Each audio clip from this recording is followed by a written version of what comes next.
अगं जरा ऐक तरी. बघ तरी कोण आले तुला भेटायला. हरिप्रसन्न. लग्न झालं आणि कुणाची बायको झाली म्हणून असं काय झालं की स्त्रीने आपलं नावच गमवावं?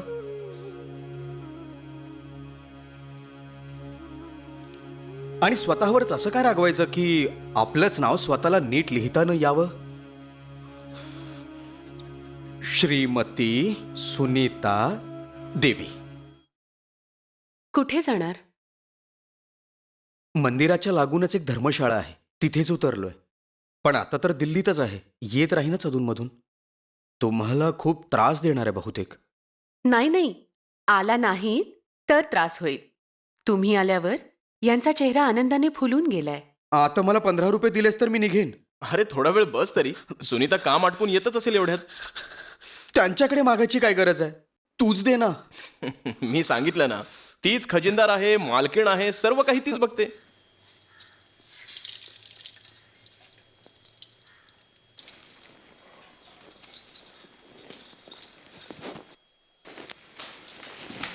अगं जरा 15 रुपये काढून दे ना.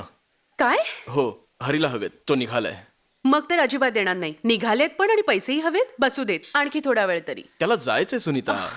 अशी प्रत्येक गोष्ट त्यांच्या ऐकत राहिला तर झालं, सुधारले ते. पण सुनीता, त्याच्या गरजेत त्याचा स्वतःचा स्वार्थ नाहीये. तो या जगातला माणूसच नाहीये. मी त्याला ओळखतो. तो कधीच विनाकारण पैसे मागत नाही. बरं थांबा. हे बघा बघा, त्यांना असं नका दाखवू की मला हे माहितीये किंवा पैसे माझ्याकडून घेतलेत. हे घ्या, हे घ्या. का? त्यांना सांगून काय उपयोग? तुम्हीच विचार करा. आपल्याला गरज आहे ही गोष्ट जाहीर होणं कोणाला आवडेल? आणि जर त्याला कळलं की तुला माहितीये, तरी तुला असंच वाटेल का की तू त्याला पैसे देऊन त्याच्यावर उपकार करतेस? यात उपकार कसले? आणि उपकार नसतील तर संकोच कसला? मी सुद्धा मान्य करते की पैशाच्या देवाणघेवाणीत ना उपकार असावीत ना संकोच. पण तरीही त्यांना माहीत असायची गरज काय? हां, हवं असल्यास त्यांच्या दाढीबद्दल विचारून घ्या. मग काय आजच साफसूफ करायची आता म्हणतेस? चांगली दिसत नसेल तर त्याला काय करणार? त्यांच्या दाढीमुळेच तर कळतंय ते कुठल्या मार्गावर आहेत. त्यांना त्या मार्गावरून मागे आणायचंय की नाही? सगळं एकदम होणार नाही. त्याला हळूहळू मार्गावर आणावं लागेल.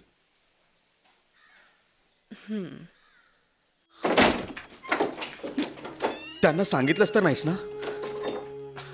सांगण्यासारखं काय होतं? आभार मानू का? स्वयंपाकही सुंदर झाला होता. जेवण तर उत्तम मिळतच राहील. तू फक्त येत जात राहा आणि नेहमी इथे जेवत जा ना. कुठे भटकत राहशील? जेवणाचं काय, कुठेही खावं. जिथे असेल तिथेच खात जाईन. तुझ्याकडे तर तुझ्याकडेच. येशील ना? उद्यापासून कार्यक्रम काय? तसं मला तुझ्याकडून एक सल्ला हवा होता. आपल्या हातात काही ना काही काम असायलाच हवं. बरं असतं ते. लोक तुमच्या इराद्यावर संशय नाही घेत. हे छायाचित्र कोणी काढले?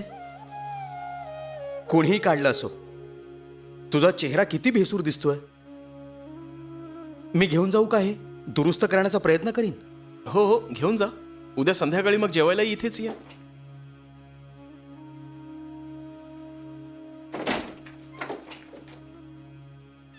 हरीमध्ये क्षमता ओतप्रोत भरली आहे हे श्रीकांतला ठाऊक आहे आणि त्याचा सदुपयोग तेव्हाच होऊ शकतो जेव्हा तो हिंसेचा मार्ग सोडून आयुष्यातील सौंदर्य आणि माधुर्य समजू शकेल.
अरे वा ताई, आज तू खूप खुश दिसतेस. सांग ना, काय खायचंय? सत्या त्यांनी आपल्या हरवलेल्या मित्राला हरीला शोधून काढलं. मग काय झालं? काही नाही, पण आयुष्यात थोडा वेगळेपणा तर आला ना. त्यांच्यासाठी काही नवीन तर घडलं ना.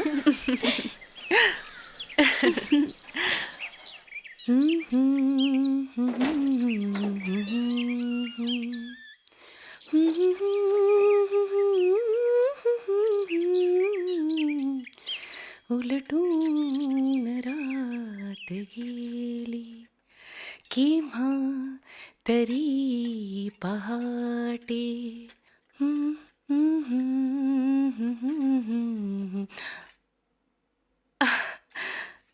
आज लवकर आलात? आता कोर्टाने लवकर निकाल दिला, मग मी तिथे थांबून काय करणार? भूक लागले? काही खाणार का? भूक नाही, भूक तर लागली नाहीये. हरी नाही आला का? नाही, अजून आले नाही. काल फोटो घेऊन गेला होता, म्हणाला होता की आज नक्की घेऊन येईन. त्यांच्या कामाबद्दल तुम्ही विचार केलात का? तो करू शकणार नाही असं कोणतंही काम नाही, पण हो, त्याच्या योग्यतेचं असं काही काम मिळालं पाहिजे. एक विचारायचं होतं. सत्याच्या ट्युशनसाठी त्यांना विचारूया का? बाबा एक चांगला ट्युटर शोधा म्हणून सांगत होते. काय सांगतेस? हे तर तो खूपच चांगलं करू शकेल आणि यापेक्षा चांगला ट्युटर मिळणारच नाही. तुला काय वाटतं, बाबा किती देतील त्याला? मला वाटतं की रोज 1 तास शिकवायचे, महिन्याचे 30-35 नक्कीच देतील. आत्ता कसं म्हणालीस? चला निदान ही खात्री तरी झाली की तो जाणार नाही. प्रेम नको करू देत, क्रांती करायची असेल तर करू दे. चला, एक पाऊल तरी पुढे टाकलं, थोडंफार कमवेल तरी, आणि याच मार्गावर एखाद दिवशी संसारही थाटेल. काय? कदाचित. पण तो अजून आला का नाहीये? तू त्याचा स्वयंपाक तर केलायस ना? नाही, ते तर फक्त फळच खातात ना. तुला कसं माहित तो जेवणार नाहीये ते? काल तर तसं वाटत नव्हतं. आता ते जेवणार नसतील तर जबरदस्ती करण्याची काय गरज आहे? पण तुम्हाला तसं करायचं असेल तर मी स्वयंपाक करते. पण ते आलेच नाहीत तर? चल, आपण असं करूया, 6-6:30 पर्यंत वाट बघूया. आला तर आला, नाहीतर आपण दोघं सिनेमाला जाऊया. राजराणी मीरा असं म्हणतात, चांगला सिनेमा आहे. सिनेमात दोष आहे असं वाटतंय का? अगं नाही ग, या जगात काहीच वाईट नाहीये, आणि मन रमवायला काय वाईट? मग जायचं? तर ठीक आहे, तू लवकर तयार हो, मी पण तयार होऊन सत्याला इथे घेऊन येतो.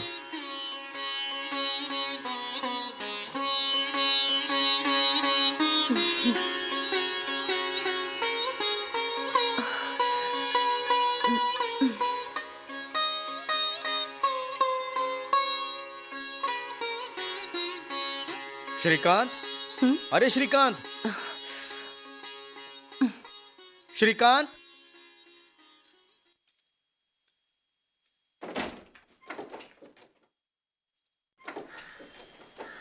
तुम्ही बसा, ते येतच असतील.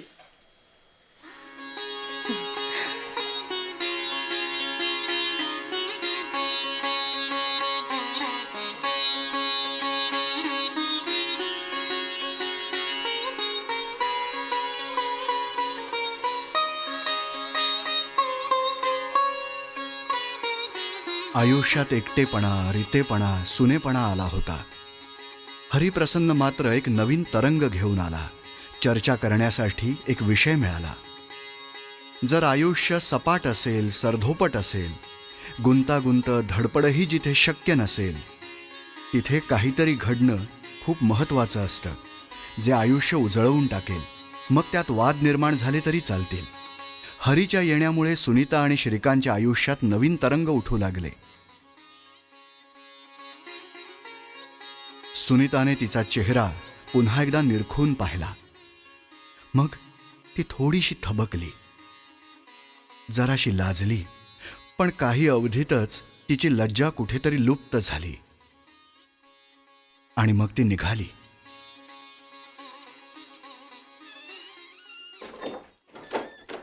श्रीकांत आलाय का? हो हो, म्हणजे नाही अजून. माझ्या बहिणीला सत्याला आणायला गेलेत. आज आम्ही सिनेमाला जायचा विचार करत होतो. तुम्ही आमच्यासोबत याल ना? मी? श्रीकांत कधीपर्यंत येईल? बस येतीलच एवढ्यात. तुम्ही काल हा फोटो घेऊन गेलात. मग कळलं की तुम्हाला यात काहीतरी कमतरता दिसली आणि तुम्हाला ती दुरुस्त केल्याशिवाय राहवलं नाही. तुम्हाला फोटोग्राफी सुद्धा येते का? दाखवा ना. काही विशेष नाही, मला थोडीफारच माहिती आहे. तुम्ही स्वतः सांगितलं नाहीत? तर मला यातलं काही सुद्धा कळणार नाही. सांगा ना काय चूक होती ते. कशी दुरुस्त केली तुम्ही? असं वाटतंय की फोटोग्राफरला लाईट आणि शेडची जाणीवच नव्हती. श्रीकांतच्या चेहऱ्याची डावी बाजू अगदी सुजल्यासारखी दिसत होती. आणि मी? तुमचं इम्प्रेशन एकदम परफेक्ट.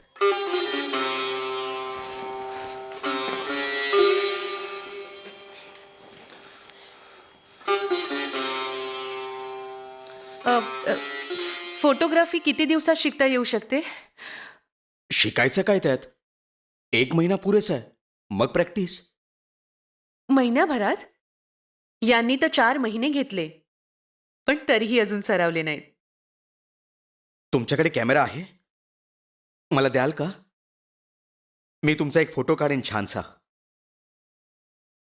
आज तुम्ही उशिरा आलात. त्यांना वाटलं होतं की तुम्ही दुपारपर्यंत याल. तुम्ही आमच्यासोबत सिनेमाला येणार ना? सिनेमा? ठीक आहे, येईन मी. माझी धाकटी बहीण सत्या, तीही त्यांच्यासोबत येतच असेल. आपण सगळे एकत्रच जाऊ. तुम्हाला कोणी बहीण आहे का? हो, 2. पण मी एकटाच आहे. एकटेच का? ऐकलंय तुम्ही संकटांपासून पाठ फिरवून जात नाही, म्हणूनच तुम्हाला एकट्याने मार्ग चालायचाय. हो, माझा कुठे ठाव ठिकाणा. आणि आपल्या आयुष्याची किंमत अशी काय आहे? मी आयुष्याची किंमत फारशी लावत नाही. जरी संपलं तरी त्यामुळे जगाचं नुकसान थोडीच होणार आहे. अजिबात नाही. तुम्ही रागावणार नाहीत ना जर मी असं म्हटलं की आम्हाला परक समजू नका, संकोच करू नका? हरिप्रसन्न निरुत्तर झालाय. त्याला खूप थोड्या गोष्टी निरुत्तर करतात, पण त्याच्या आयुष्यात वहिनी बनून आलेल्या स्त्रीचा सहज प्रवेश ही अशीच एक गोष्ट आहे. आत्तापर्यंत हरीचा स्त्रियांशी थोडा लांबून नव्हे, जास्तच दुरून संबंध आलाय. तो त्यांना थोडा घाबरतो देखील. तसेच केस, तीच दाढी आणि तीच पद्धत. आता या सगळ्यांना एकत्र केलं तर तयार होतो थोडा रामलाल, थोडा रामलिंगम आणि थोडासा साधू. बहुतेक ती दोघं आली.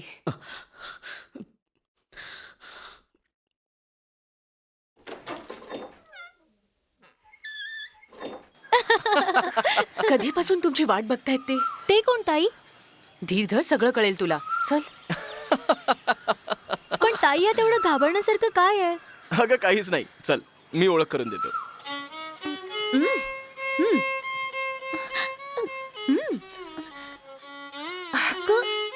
चल.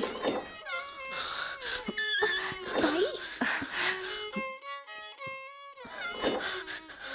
हे बघा, ही आहे माझी धाकटी बहीण सत्या. सेकंड इयर मध्ये शिकतेय. किती उशीर केलास तू? तुला माहिती आज आमचं सिनेमाला जायचं ठरलंय. येणार ना तू? ही आहे सत्या. दिसायला तर हुशार दिसतेय. याच गोष्टीला बोलून गणित विषय घेतला. तूच म्हणायचास ना की हे प्युरेस्ट सायन्स आहे. मग बाबा सत्याच्या गणिताची काळजी घे आणि हो थोडं इंग्लिशही शिकव हिला. बोल ना हरी, गप्पा का बसलायस?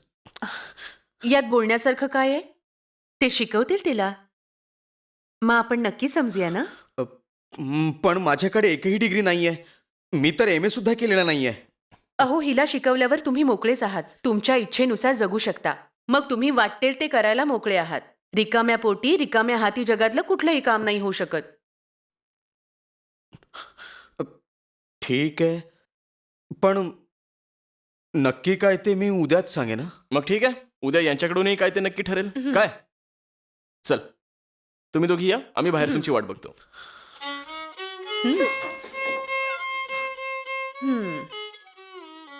तू हे कसं ठरवलंस की मी ट्युशन घेईन?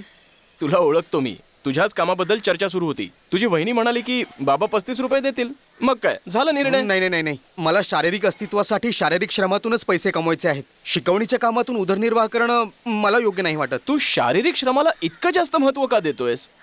मला असं वाटतं की असे श्रम ज्यातून आपलं आयुष्य सार्थकी लागेल, शारीरिक असेल त्यांची किंमत मिळावी. बाकी श्रम निशुल्क असायला हवेत.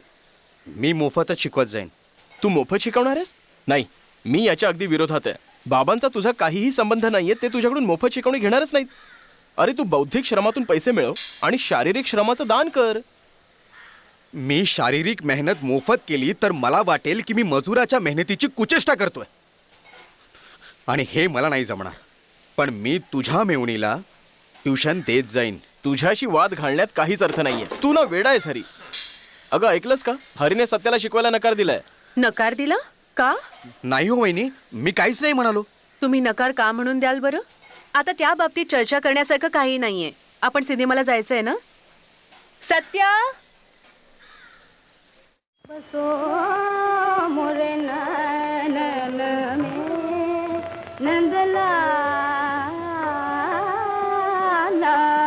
नैनन में नंदलाला मोहनी. मी पूर्णपणे फसलो गेलोय.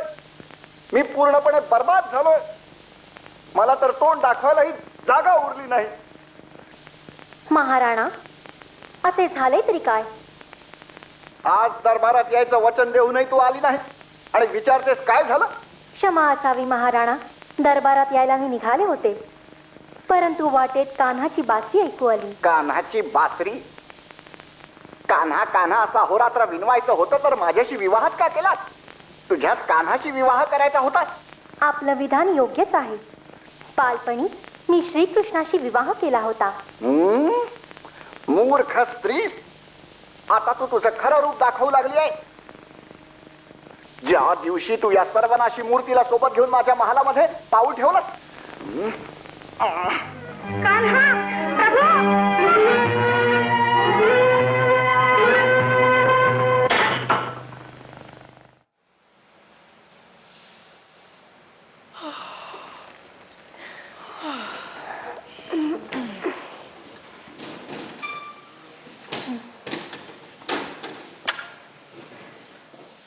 काय चांगला आहे ना सिनेमा? पाणी वगैरे काही हवंय? सिनेमा आवडला ना? हो छान आहे. भाऊजी, इथे पाणी मिळेल का प्यायला? हो हो मिळेल ना. इथे लेमोनेड मागवू? फक्त पाणीच हवंय. मी आणून देतो. अरे तू कुठे पाणी आणायला जाशील? मी आता आणून देतो. मीराची भूमिका खूप चांगली केली आहे. आणि राणा कुंभ, मला वाटतं की त्याची वेदनाच या कथेचा गाभा आहे. हो, सुनीता, मी राणाचं दुःख समजू शकतो. राणाने तिला विषाचा प्याला दिला काय किंवा तोफेने उडवलं काय, मी त्याचं दुःख समजू शकतो. काय प्रेमच खरं आयुष्य नाही का? प्रेमाशिवाय कोणतीही व्यक्ती आयुष्य कशी जगू शकेल? हो. फक्त हो? नाही सुनीता, अगं काहीतरी बोल. तुला कधी असा एखादा अनुभव आला नाही का जो तुला सगळ्या सांसारिक जबाबदाऱ्यांमधून मुक्त करेल? जर आला असेल तर आज ते सांगून टाक. मीरा खरं तर मलाही कळली नाहीये, पण मला माहिती आहे की तिला समजून घेतलं जाऊ शकतं. तुम्हाला नाही वाटत की मीराच्या हृदयाला राणाच्या प्रेमाच्या तहानेपेक्षा खूप उच्च प्रेमाचा स्वीकार करावा लागला होता? नाही. मग मी तुम्हाला कसं पटवून देऊ? अगं तू हे मानत नाहीस का की मीराने राणावर अन्यायच केलाय? राणाच्या प्रेमाच्या बदल्यात तिने प्रेम दिलंच नाही. मला फक्त एवढंच म्हणायचंय की राणाने अन्याय केला नाही. राणासोबत मी रडूच शकते, पण मला ही परवानगी सुद्धा हवी आहे की इच्छा असेल तर मीरासोबत पण रडून घ्यावं. मीराचं मन आपण समजून घेतलं तर तिला दंड द्यायची इच्छाही होणार नाही. सुनीता, मला माफ कराल ना तुम्ही? सुनीता, तुला पाणी हवंय का? नको नको, आभारी आहे. तसंही पाणी थोडं मचूळ आहे. मग मी हे फेकून देऊ का? नको नको, फेकताय का? मला द्या, बसा ना. नाही, आता मी निघतो. जमलं तर उद्या येईन मी. अरे वेड्यासारखं काय बोलतोयस? चांगली फिल्म आहे, एकत्रच जाऊया आपण. भाऊजी, कशाला थांबवताय तुम्ही? एखाद्याला जायचंच आहे तर जाऊ देत ना. सत्या, बसा ना हरिबाबू. बघा ना, सिनेमा सुरू होतोय आता. वहिनी तुम्ही म्हणताय तर मी म्हणते म्हणूनच. तुम्ही का चालला होतात? काही नाही, काही नाही. हे बघा, तुम्ही मला वहिनी म्हटलंय म्हणूनच सांगतेय. आपल्या पाठीच्या दिशेने कुणी पळू शकलंय का? तुम्हीही पळू शकणार नाही.